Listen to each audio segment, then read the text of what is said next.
வணக்க மக்களே, நாம இந்த ஆரோக்கியமான பதிவில் பீட்ரூட் ஜூஸில் நிறைந்துள்ள மருத்துவ நன்மைகளை பற்றி விளக்கமாக பார்க்க போகிறோம்.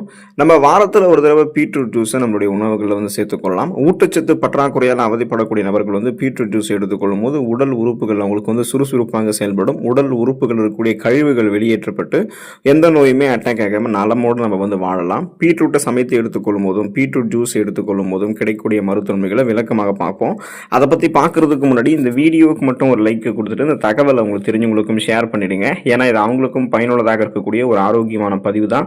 இது போன்ற அப்டேட்ஸ்கள் நீங்கள் தொடர்ந்து பார்க்கறதுக்கு நம்மளுடைய ஹெல்த் நியூஸ் தமிழ் சேனலை மறக்காம சப்ஸ்கிரைப் பண்ணி வச்சுக்கோங்க. பக்கத்தில் இருக்கக்கூடிய பெல் பட்டனையும் கிளிக் பண்ணி ஆல் அப்படின்ற ஆப்ஷனையும் செட் பண்ணி வச்சுக்கிட்டீங்க அப்படின்னா நாங்கள் போடக்கூடிய எல்லா அப்டேட்ஸும் உங்களுக்கு நோட்டிஃபிகேஷன் அடிக்கடி சேரும். சரிவாங்க மக்களே, இப்போ வீடியோக்குள்ளே போயிடலாம்.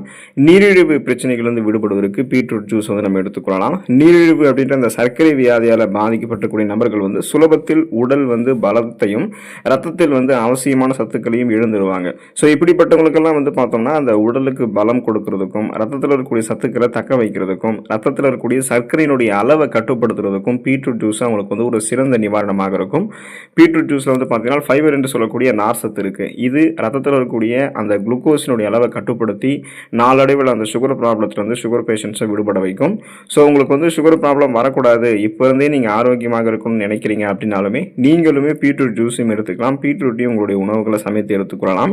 இல்லைனா ஸ்நாக்ஸ் மாதிரி டைமில் பீட்ரூட்டை சின்ன சின்னதாக பீஸ் பண்ணி அதை நீங்கள் அப்படியே சுவையாக நீங்கள் அதை எடுத்துக்கொள்ளலாம். ஸோ இந்த மாதிரி நீங்கள் எடுத்துக்கிட்டீங்க அப்படின்னா நீரிழிவு பிரச்சனையிலிருந்து ஒட்டுமொத்தமாக விடுபட்டுருவீங்க. இன்சுலின் சென்சிட்டிவிட்டி உங்களுக்கு மேம்படும். சுகர் அப்படின்ற அந்த பேச்சுக்கு இடம் இருக்காது. பிபி பிரச்சனையிலிருந்து விடுபடுவதற்கெல்லாம் நம்ம தொடர்ந்து பீட்ரூட் எடுத்துக்கொள்ளணும். பீட்ரூட் ஜூஸையும் எடுத்துக்கொள்ளணும்.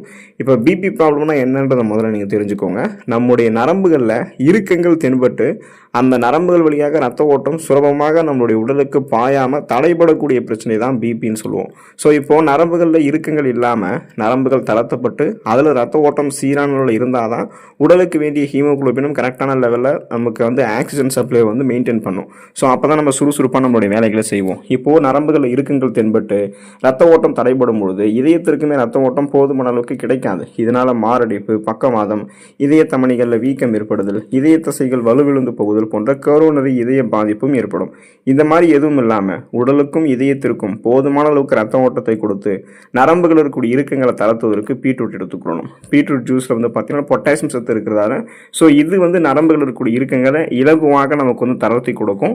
எந்த விதமான பிபி ப்ராப்ளம் இல்லாமல். ஸோ அந்த ஹை பிபின்னு சொல்லக்கூடிய ஹை பிளட் ப்ரெஷர், உயர் ரத்த அழுத்தம் பிரச்சனையிலிருந்து விடுபடுவதற்கெல்லாம் பீட்ரூட் ஜூஸ் நம்ம எடுத்துக்கொள்ள வேண்டியது ரொம்ப ரொம்ப அவசியமாக இருக்குது. அதாவது எலும்பு சார்ந்த பிரச்சனைகள் இருந்தாலும் நம்ம விடுபடணும் அப்படின்னா பீட்ரூட் ஜூஸ் நம்மளுடைய உணவுகளை சேர்த்துக்கொள்ள வேண்டியது அவசியம். இப்போ ஆர்த்ரைடிஸ் நோய் இருக்குன்னு வச்சுக்கலாம். வயதானவர்களை மட்டுமே அதிகமாக பாதிக்கக்கூடிய நோய்களில் ஒன்றாக ஆர்த்ரைடிஸ் நோய் இருக்கு. ஸோ இந்த நோயால் உடலில் இருக்கக்கூடிய அனைத்து மூட்டுகளிலும் வீக்கம் மற்றும் வலி ஏற்படும். இதுக்கு நம்ம பீட்ரூட் ஜூஸ் எடுத்துக்கொள்ளும் போது அந்த மூட்டுகளில் இருக்கக்கூடிய யூரிக் அமிலங்கள் அகற்றப்பட்டுவிடும். ஆஸ்டியோபோரோசிஸ், எலும்பு மெலிவு நோய், மூட்டு வலி, எலும்புருக்கி, முடக்குவாதம், எலும்பு மஜ்ஜைகளில் ஏற்படக்கூடிய பிரச்சனை, மூட்டு வளர்ச்சி போன்ற எந்த விதமான எலும்பு தொடர்பான தொந்தரவுகளும் இருக்காது. இப்போ பெண்களுக்கெல்லாம் பார்த்தீங்கன்னா 30 வயதுக்கு அப்புறம் எலும்பு மெலிவு நோயெல்லாம் ஏற்படும். ஸோ அவங்க அந்த பிரச்சனைகள் விடுபடணும் அப்படின்னா எலும்புகளை பராமரித்துக்கொள்ளணும் அப்படின்னா தொடர்ந்து அவங்க பீட்ரூட் ஜூஸையும் உணவுகளை சேர்த்துக்கொள்ளணும்.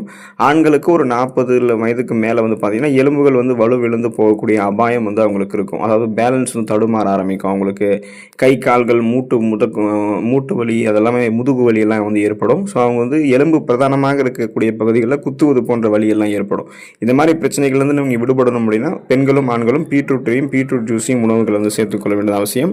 கல்லீரல் ஆரோக்கியமாக இருக்கிறதுக்கு பீட்ரூட் ஜூஸையும் எடுத்துக்கொள்ளலாம். உடலுக்கு ஒரு இன்றியமையாத உறுப்பு அப்படின்னா கல்லீரல் தான். இப்போ கல்லீரல் நம்முடைய உடலுக்கு வேண்டிய ஆரோக்கியமான கொழுப்புகளை கொடுக்கும். ஆனால் கல்லீரல் தான் பார்த்தீங்கன்னா அது நச்சு கழிவுகள் அதிகமாக தேங்கக்கூடிய ஒரு இடமாக இருக்குது. ஸோ நச்சு கழிவுகள் எதனால் தேங்கும்னா நீங்கள் ஆரோக்கியமற்ற உணவுகள் எடுத்துக்கொள்ளும் போது, மாவுச்சத்து அதிகம் இருந்திருக்கக்கூடிய நான்வெஜ் ஃபுட்ஸ் எல்லாம் தொடர்ந்து எடுத்துக்கொள்ளும் போது, தீவிர மது இருந்தக்கூடிய பழக்கமெல்லாம் உங்களுக்கு இருக்கு அப்படின்னா கல்லீரல் பாதிப்படையும். கல்லீரல் அலர்ச்சி நோய் ஏற்படும். இப்போ தினந்தோறும் அல்லது வாரத்திற்கு 2 முறையாவது பீட்ரூட் ஜூஸ் நீங்கள் குடிச்சிங்கன்னா அது என்ன பண்ணால் உங்களுடைய உடல்களில் இருக்கக்கூடிய அந்த கல்லீரலில் இருக்கக்கூடிய கழிவுகளை டீடாக்ஸ் செஞ்சிடும். அதாவது நச்சு நீக்கம் செய்யும். ஸோ அதனால் கழிவுகள்லாம் ஒட்டுமொத்தமாக உங்களுக்கு வெளியேற்றப்பட்டுவிடும். கல்லீரலில் இருக்கக்கூடிய செல்கள் மீண்டும் மீண்டும் புதுப்பிக்கப்பட்டு கல்லீரல் ஒரு ஆரோக்கியமான புத்தம் புதிய உறுப்பாக தன்னை புதுப்பித்துக் கொள்ளும். ஏன்னா நம் உடல் உறுப்புகளிலேயே தன்னை மீண்டும் புதுப்பித்துக் கொண்டு செல்களை புதுப்பித்துக் கொண்டு இயல்பாக செயல்படக்கூடிய ஒரு உறுப்பாக கல்லீரல் தான் இருக்குது. அதனால் எந்த நோய்களையுமே வராமல் நீங்கள் தடுக்கப்படுவதற்கெல்லாம் கல்லீரல் ஆரோக்கியமாக பராமரிக்கணும்னா பீட்ரூட் ஜூஸையும் எடுத்துக்கொள்ளலாம். மறதி நோயில் நோயிலிருந்து விடுபடுவதற்கு பீட்ரூட் எடுத்துக்கொள்ளலாம். இப்போ வயது வந்து ஏற ஏற மூளை செல்களினுடைய வளர்ச்சி குறைவதில் சிலருக்கு ஞாபக மறதி உண்டாகும். ஞாபக மறதியை முழுவதுமாக தடுக்க முடியுமான்னு கேட்டிங்கன்னா கிடையாது. ஸோ வயதானவர்களுக்கு ஏற்படக்கூடிய ஞாபக மறதியை நம்ம கட்டுப்படுத்தலாம்.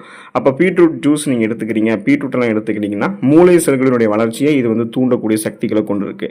எனவே அடிக்கடி பீட்ரூட் ஜூஸ் பருகுனீங்க அப்படின்னா அந்த மூளை நரம்பில் இருக்கக்கூடிய இறுக்கங்கள் தளர்த்தப்பட்டு ரத்த ஓட்டம் பாய ஆரம்பிக்கும்.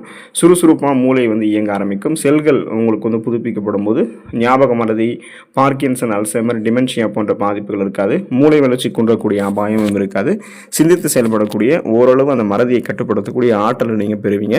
ஸோ இந்த அளவுக்கு நன்மைகளை பெறணும் அப்படின்னா தொடர்ந்து பீட்ரூட்டையும் பீட்ரூட் ஜூஸையும் உணவுகளை சேர்த்துக்கொண்டு ஆரோக்கியமாக இருங்க. அடுத்த ஆரோக்கியமான பதிவுகளை மறக்காமல் சந்திப்போம். நன்றி மக்களே.